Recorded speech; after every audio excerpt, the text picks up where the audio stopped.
بسم اللہ الرحمن الرحیم۔ السلام علیکم دوستو، کیسے ہیں آپ سب؟ ایک تاجر اپنی محنت سے کامیاب ہوا اور ایک بہت بڑے ادارے کا مالک بن گیا۔ جب وہ بوڑھا ہو گیا تو اس نے ادارے کے ڈائریکٹروں میں سے کسی ایک کو اپنا کام سونپنے کی دلچسپ ترکیب نکالی۔ اس نے ادارے کے تمام ڈائریکٹروں کا اجلاس طلب کیا اور کہا، میری صحت مجھے زیادہ دیر تک اپنی ذمہ داریاں نبھانے کی اجازت نہیں دیتی، اس لیے میں آپ میں سے کسی ایک کو اپنی ذمہ داریاں سونپنا چاہتا ہوں۔ میں آپ سب کو ایک ایک بیج دوں گا۔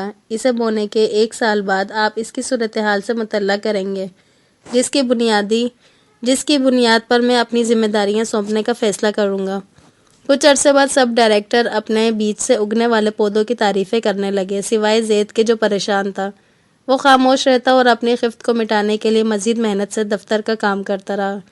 دراصل زید نے نیا گملہ خرید کر اس میں نئی مٹی ڈال کر بہترین کھاد ڈالی تھی اور روزانہ پانی بھی دیتا تھا، مگر اس کے بیج سے پودا نہ نکلا۔ 1 سال بعد ادارے کے سربراہ نے پھر سب ڈائریکٹرز کا اجلاس بلایا اور کہا کہ وہ سب اپنے گملے لے کر آئیں جس میں انہوں نے بیج بویا تھا۔ سب خوبصورت پودوں والے گملوں کے ساتھ اجلاس میں پہنچے، مگر زید جس کا بیج اگا نہیں تھا وہ خالی ہاتھ ہی اجلاس میں شامل ہوا اور ادارے کے سربراہ سے بہت دور والی کرسی پر بیٹھ گیا۔ اجلاس شروع ہوا تو سب نے اپنے بیج اور پودے کے ساتھ کی گئی محنت کا حال سنایا، اس امید سے کہ اسے ہی سربراہ بنایا جائے گا۔ سب کی تقاریر سننے کے بعد سربراہ نے کہا، ایک آدمی کم لگ رہا ہے۔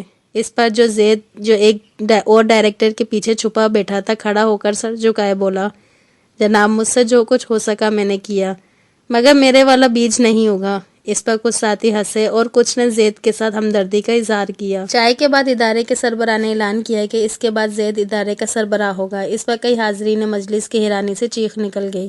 ادارے کے سربراہ نے کہا، اس ادارے کو میں نے بہت محنت اور دیانتداری سے اس مقام پر پہنچایا ہے اور میرے بعد بھی ایسا ہی آدمی ہونا چاہیے، اور وہ زید ہے جو محنتی ہونے کے ساتھ ساتھ دیانتدار بھی ہے۔